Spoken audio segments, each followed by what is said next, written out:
পাঁচটা জিনিসের মাধ্যমে আল্লাহ মুমিনের পরীক্ষা নিবেন। এক নম্বরে আল্লাহর পক্ষ থেকে ভয়। চার মাযহাবের চার ইমামের এক ইমাম, ইমাম শাফিঈ রাহমাতুল্লাহ আলাইহি বলেন, এটা উদ্দেশ্য হলো আল্লাহর পক্ষ থেকে ভয়, আল্লাহর পক্ষ থেকে জাহান্নামের আযাবের ভয়, আল্লাহর আযাবের ভয়। গুনাহ করলে জাহান্নাম, ওই ভয়ে তুমি বান্দা আল্লাহর মহাব্বতের রশিটাকে মজবুত করে ধরে সামনে আগাও। আল্লাহর ভয় আর একটা দুনিয়ার মানুষের পক্ষ থেকে ভয়। পর্দা করলে তোমার আত্মীয় স্বজন বেজার। এখন তুমি আত্মীয় স্বজনের মন খুশি রাখবা নাকি আল্লাহর মন খুশি রাখবা, এটাই তোমার পরীক্ষা। আল্লাহকে খুশি রাখতে গেলে আত্মীয় বেজার হবে, আত্মীয় খুশি করতে গেলে আল্লাহ বেজার হয়ে যাবে। দাড়ি রাখলে আত্মীয়রা বেজার, আমার আল্লাহ খুশি। দাড়ি কাটলে আত্মীয় খুশি, আল্লাহ বেজার। এখন তোমার পরীক্ষা চলতেছে, তুমি কাকে খুশি রাখবা। ফলাফলের বেলায় দেখা যাবে কে কোন জায়গায় তুমি উপস্থিত হতে পারো। আল্লাহ তাআলা বলেন, এই ভয়ের মাধ্যমে পরীক্ষা পাশ করার জন্য লাগবে ধৈর্য। ইয়া আইয়ুহাল্লাযীনা আমানুসবিরু ওয়া সাবিরু ওয়া রাবিতু ওয়াত্তাকুল্লাহা লাআল্লাকুম তুফলিহুন। ধৈর্যের বড় দাম। আল্লাহ তাআলা বলেন, সব মানুষ জাহান্নামে যাবে, চার গুণওয়ালারা জান্নাতে যাবে। ওয়াল আসরি ইন্নাল ইনসানা লাফি খুসর ইল্লাল্লাযীনা আমানু ওয়া আমিলুস সালিহাত ওয়া তাওয়াসাউ বিল হক ওয়া তাওয়াসাউ বিস সাবর। ধৈর্য বড় দামি এক গুণের নাম। চার গুণওয়ালারা জান্নাতে যাবে। ওয়াল আসরি সূরা আল্লাহ বলেন সব মানুষ জাহান্নামে যাবে, চার গুণওয়ালারা জান্নাতে যাবে। এর মধ্যে চতুর্থ গুণ হলো ধৈর্য ধারণ করনেওয়ালারা।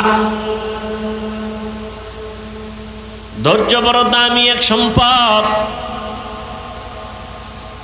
আল্লাহ তাআলা ধৈর্যের বড় সম্মানের বয়ান করেছেন। আজকে আমাদের মধ্যে ধৈর্য নাই, যে কারণে আমরা অনেক ক্ষেত্রে সামনে আগাইতে গিয়ে অনেক পেছনে পড়ে যাই। ধৈর্যের পরীক্ষা দিলেন, একটু আগে বয়ান করলেন কোরবানির বয়ান। ইতিহাসের পৃষ্ঠায় ধৈর্যের পরীক্ষা দিলেন আমার রহমতের নবী।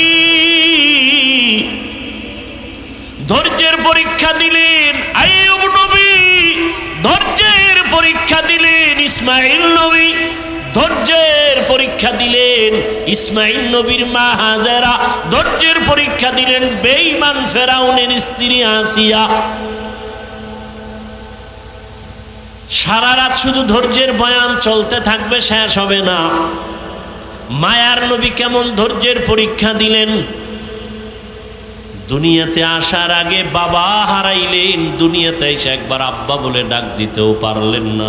চেহারা দেখবে দূরের কথা। কেমন ধৈর্যের পরীক্ষা। 6 বছরে দুঃখিনী মাকেও হারায় ফেললেন আমার নবী।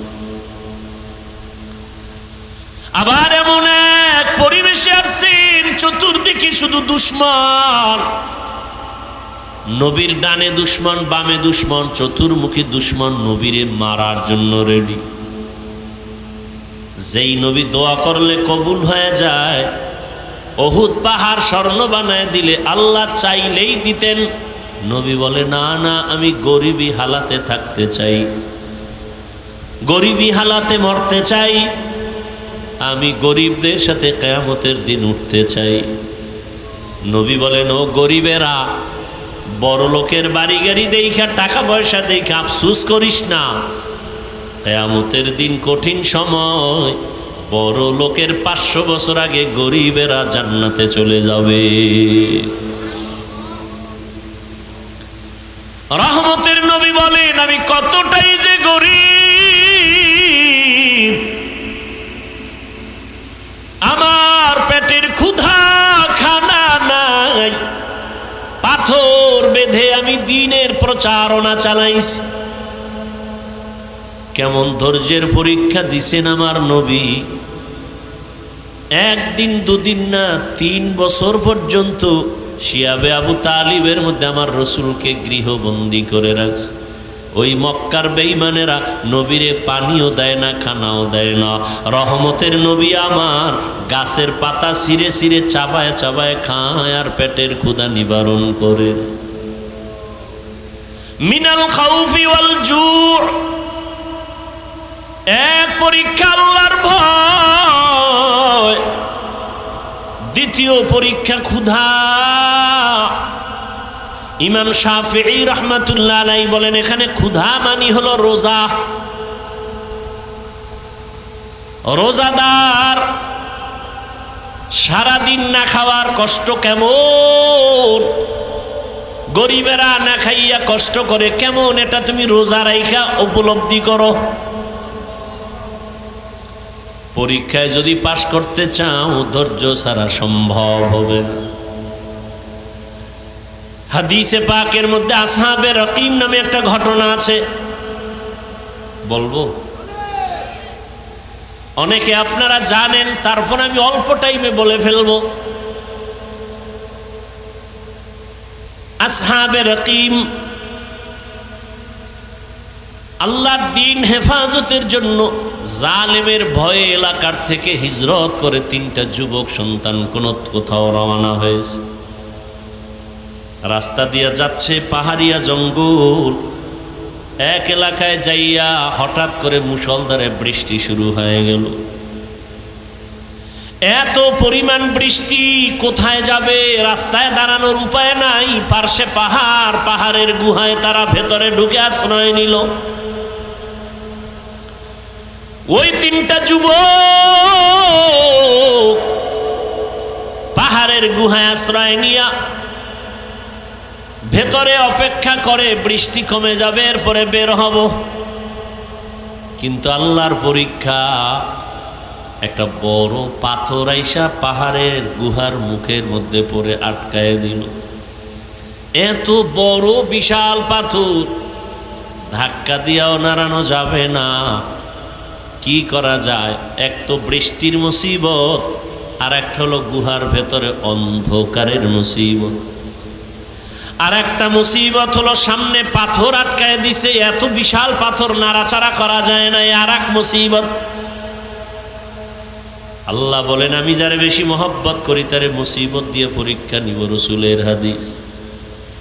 আর মুসিবত যখন আসবে জবানের আমল করো। ইজা আসাবাতহুম মুসিবা ক্বালু ইন্না লিল্লাহি ওয়া ইন্না ইলাইহি রাজিউন।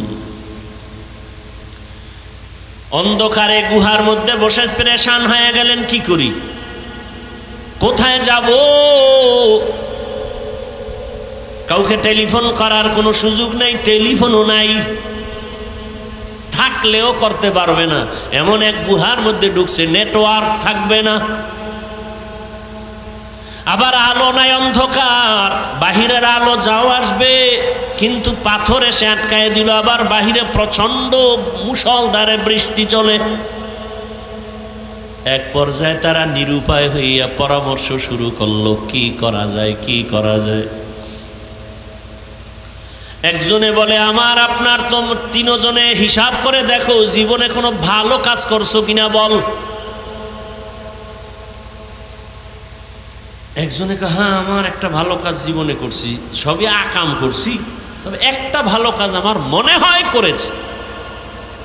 বলে ওই ভালো কাজের ওসিলা দিয়া মালিকের সামনে সিজদায় পড়ে চোখের পানি ছেড়ে কান্না কর। আমার মালিকের যদি ডাক দাও আল্লাহ পাক রাস্তা খুলে দিবেন। আম্মা ইউজিবুল মুজতাররা ইজা দাআহ, বান্দা যখন মুসিবতে পড়ে আমার মালিকের ডাক দেয়, আল্লাহর কোরআন বলে আল্লাহ তার মুসিবত থেকে তাকে পবিত্রতা অর্জন করার রাস্তা খুলে দেন। তিনটা যুবক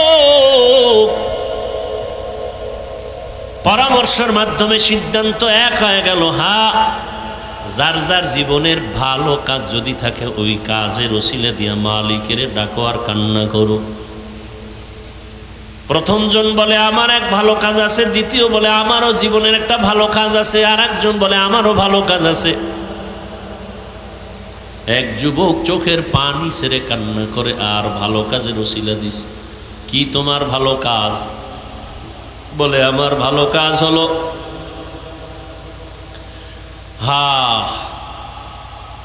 আমি এক সময় টাকার মালিক হইয়া আমার বাড়ি কর্মচারীরা কাজ করত। কর্মচারী কাজ করার ক্ষেত্রে এক কর্মচারী আধা বেলা কাজ করলো, আমি তাকে বেতন দিলাম কম। লোকটা মনের কষ্টে টাকা না নিয়ে চলে গেল, রাগ করে চলে গেল। ওই টাকাগুলো আমার কাছে রেখে গেল। আমি আমানতের সাথে টাকাগুলো দিয়ে আমি বকরি কিনে কিনে কিনে কিনে একের পরে এক বকরি বড় হয়, বিশাল এক পাল হয়ে গেল। ওর ওই মজুরির টাকা আমি খেয়ানত করি নাই। আমি ওই টাকা দিয়া বাড়ায়া বাড়ায়া বিশাল এক বকরির পাল হয়ে গেল। কোনো একদিন ওই কর্মচারী এসে বলে আমার টাকা দাও।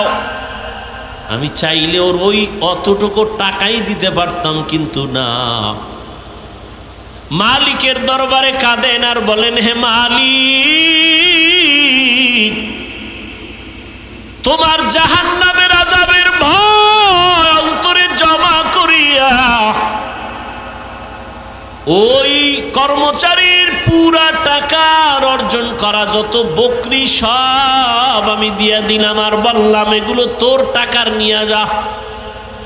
কর্মচারী বলে আমার এগুলো কই পাবো, আমার অল্প টাকা, টাকা দাও। বলে না, আমি বাড়ায় বাড়ায় বাড়ায় বাড়ায় বকরির পাল করেছি, এগুলোর মালিক আমি না, তুই এগুলোর মালিক, সব নিয়ে যা। ও আল্লাহ, আমি চাইলে তো বকরি রেখে দিতে পারতাম, রাখি নাই, তোমার মহব্বতে খেয়ানত করি নাই। আল্লাহ, তোমার মহব্বতে আমলটা করেছি, যদি তোমার কাছে ভালো লাগে, এর বরকতে মুসিবতের সময় গুহার মুখের থেকে পাথরটা তুমি সরায় দাও। হাদিস শরীফে আল্লাহর রাসূল বলেন, আল্লাহর কাছে কান্না করে দোয়া করা মাত্র সাথে সাথে পাথরের আল্লাহর কুদরতি জিম্মায় 3 ভাগের 1 ভাগ পাথর এমনে এমনে ফাঁকা হয়ে গেল। কয় ভাগ? 3 অংশের 1 অংশ ফাঁকা হয়ে গেল। অটো কার কুদরত? আল্লাহর কুদরত। আল্লাহ তো সাহায্য করবেন, তবে আল্লাহর কাছে চাইতে হবে। তাও আবার উল্টা পাল্টা নিয়মে চাইলে হবে না। কান্না, নামাজ, ধৈর্য। দ্বিতীয় যুবক আল্লাহর দরবারে কান্না শুরু করলো, হে মালিক, আমার জীবনে একটা ভালো কাজ আমি করেছি। কি? আমি একদিন আমার বয়সের যৌবনকালে আমি আমার চাচার বাড়ি বেড়াইতে গেছিলাম। আমার চাচার বাড়ি এক জরুরতে যাইয়া আমি দেখি বাড়ির মধ্যে আমার চাচাও নাই, আমার চাচিও নাই, তারা অন্য জরুরতে কোথাও গেলেন। আমার ঘরের মধ্যে, চাচার ঘরে উপযুক্ত এক যুবতী আমার চাচাতো বোনকে আমি পেয়ে গেলাম। আমার যৌবনার নফসের ধোকায় পড়ে আমি আমার চাচার ঘরে চাচাতো বোনটাকে পাইয়া আমি আমার যৌবনের তাড়নায় আমার বোনের উপরে আক্রমণাত্মক দৃষ্টি দিলাম। লোভানক দৃষ্টি দিয়া যখন আমি বোনটাকে মাটির মধ্যে ফেলে দিলাম, আমি এক পর্যায়ে বোনের, চাস্তো বোনের বুকের উপরে উঠে পড়ছি। এমন সময় আমি দেখি আমার চাচাতো বোন মাটির মধ্যে চিত হয়ে শুয়ে চোখের পানি ছেড়ে কান্না করতেছে। আমি জিজ্ঞাসা করলাম, বোন, তোমাকে আমি আঘাত করি নাই, আমি তোমার বুকের উপরে বসছি, তুমি কান্না করো কেন? চাচাতো বোন বিনয় হয়ে বলে, ও আমার চাচাতো ভাই, এখানে আমার মা নাই, বাবা নাই, আমার আল্লাহ আমাকে দেখতেছেন। আমার এই জীবনের বয়সে কোনোদিন কেউ আমার শরীর টাচ করে নাই, তুমি আমাকে শরীয়ত অনুযায়ী ইসলামের আইনে বিবাহ তো করতে পারো, বিবাহ করে নাও, কিন্তু কলঙ্কের দাগ বসাইও না রে ভাই। আমার জীবনে কোনো কলঙ্কের দাগ বসে নেই। আজ আমার জীবনের উপরে কলঙ্কের দাগ যদি বসে, আমি কেমনে মালিকের আদালতে দাঁড়াবো?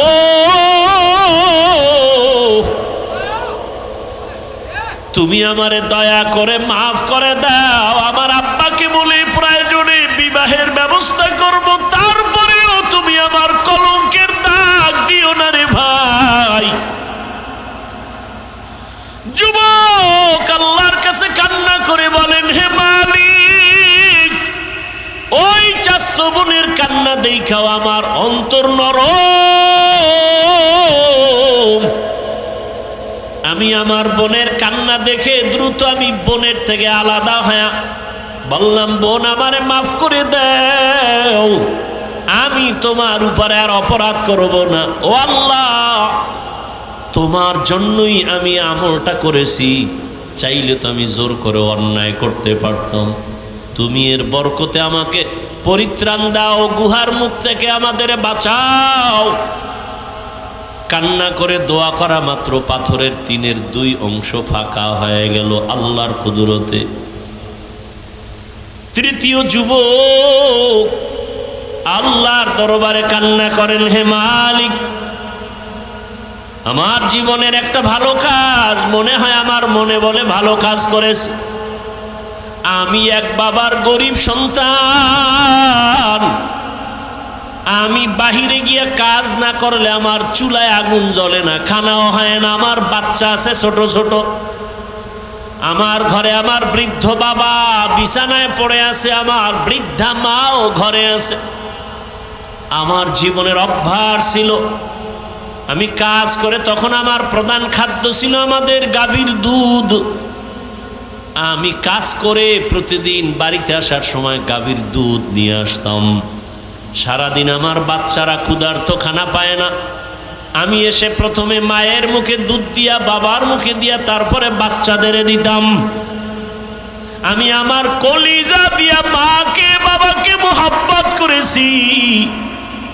আমার মা বাবাকে আগে দুধ পান করাইয়া তারপরে বাচ্চাদের দিতাম। একদিন কাজ থেকে আসতে আমার বাড়িতে রাত হয়ে গেল। রাতের গভীরে বাড়িতে আসার পর হঠাৎ তাকায় দেখি মা দেরি দেখে ঘুমায় পড়ছে, আব্বাও ঘুমায়, বাচ্চারাও ঘুমান্ত ক্ষুধা। আমি তো নিয়ত আমার পাকা, আমার মা বাবাকে দুধ না দিয়া বাচ্চাদের দুধ দিব না, আমার ওয়াদা।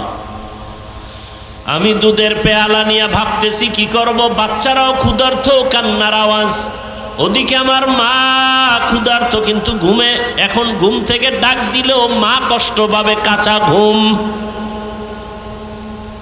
ওই যুবক বলে, তখন আমি মায়ের আদব আর দোয়া পাওয়ার জন্য আমি দুধের পেয়ালা নিয়ে মায়ের মাথার কিনারায় দাঁড়ায় আছি। আম্মা জান যখন সজাগ হবেন তখন আমি প্রথমে দুধ দিব, গাভীর দুধ পান করবে, তারপরে বাচ্চাদের দিব। আমি দুধের পেয়ালা নিয়ে দাঁড়ানো, মা ঘুমায়, বাবাও ঘুমায়। আমার বাচ্চাগুলো ক্ষুধার যন্ত্রণায় কান্না করে। এক পর্যায়ে বাচ্চাগুলো আমার পায়ের কাছে আইসা কান্না করে আর বলে, বাবা খানা দাও। আমি মাকে না দিয়া বাচ্চাদের দিব না, আমার ওয়াদা, আমি দেই না। এক পর্যায়ে তাকায় দেখি ক্ষুধার তৃষ্ণা আমার বাচ্চাগুলো কান্না করে করে মাটির মধ্যে পড়ে ঘুমায় গেছে। রাতের গভীরে আমার আম্মা সজাগ হইয়া তাকায় দেখে আমি সন্তান দুধের পেয়ালা নিয়ে মায়ের কিনারায় দাঁড়ান। মা তাকায় বলে, বাবা তুমি কি ঘুমাও নাই?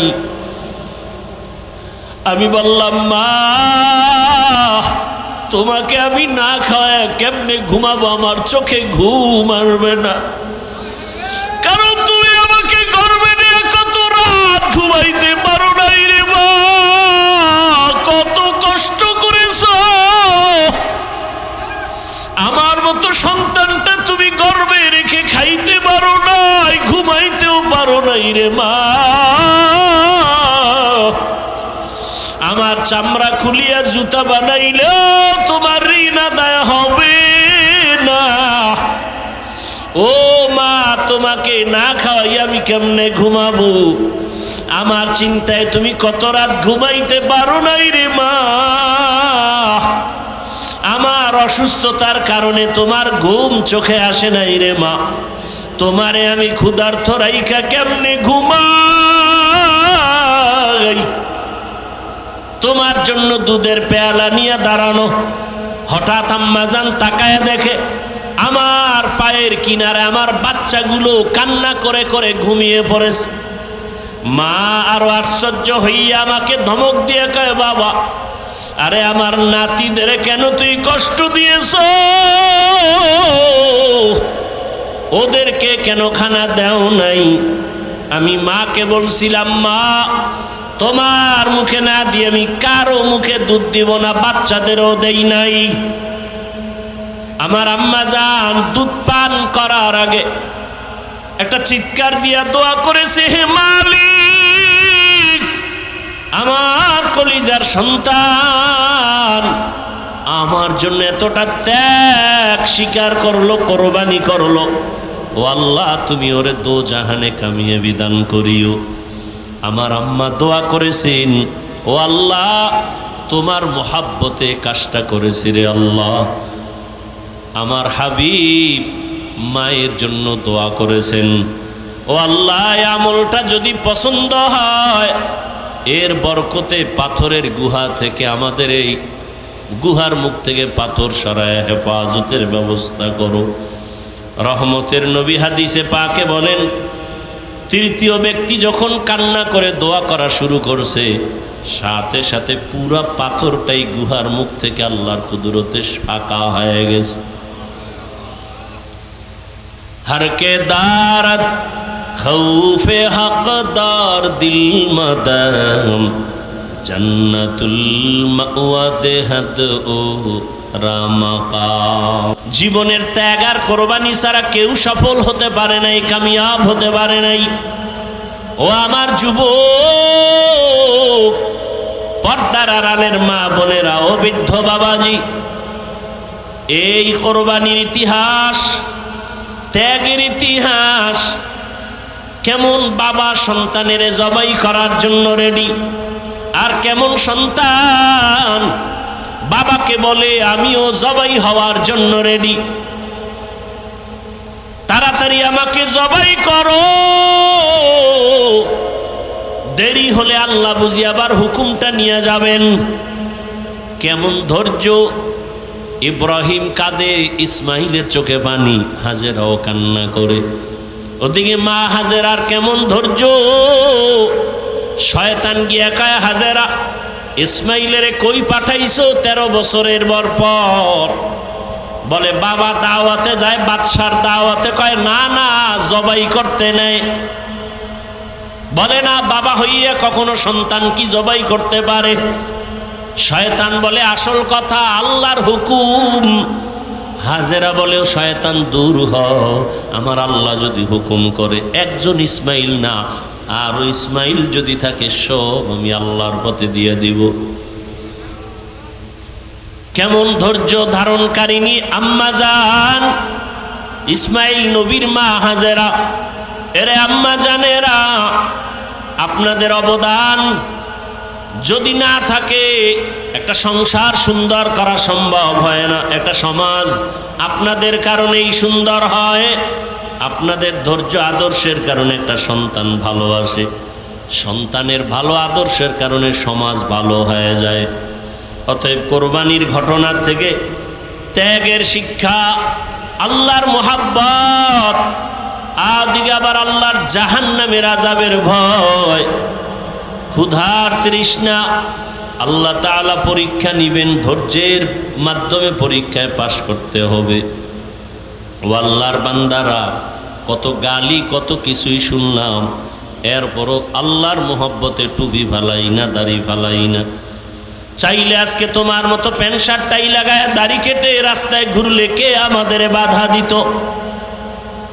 মাদ্রাসায় পড়েছি, চাকরি নাই, ব্যবসা নাই, সার্টিফিকেট নাই সরকারিভাবে, এরপরেও কেন এই পথ ছাড়ি না, গালাগালি শোনার পরেও কেন ছাড়ি না?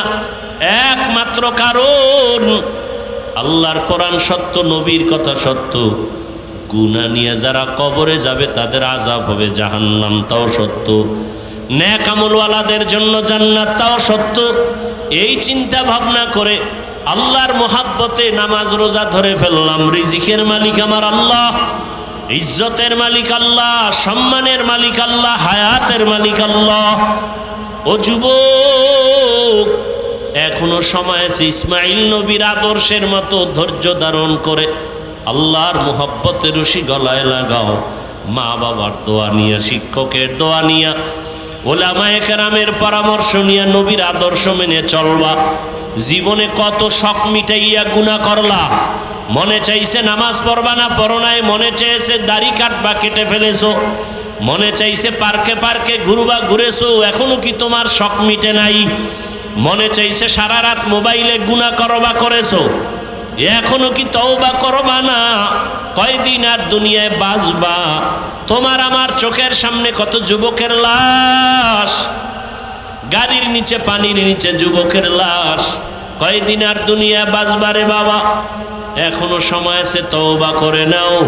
মা বাবার দোয়া নাও, শিক্ষকের দোয়া নাও, উলামায়ে কেরামের দোয়া নাও। আর নামাজ ছাড়বা না, দাড়ি কাটবা না, বেপরদায় চলবা না, মা বাবার সাথে বেয়াদবি করবা না। বৃদ্ধ বাবাজিরাও আল্লাহর কাছে ইব্রাহিম নবীর মতো ত্যাগী হইয়া আমল ধরে ফেলেন।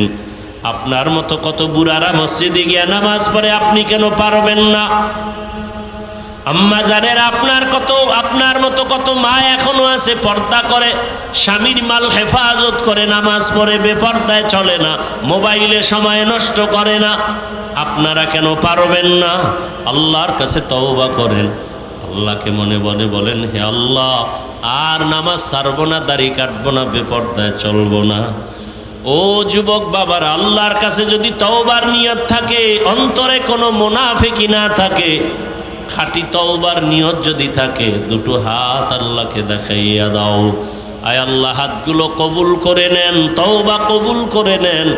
তওবার উপরে মজবুত হইয়া চলার মতো তৌফিক দান করেন, আমিন।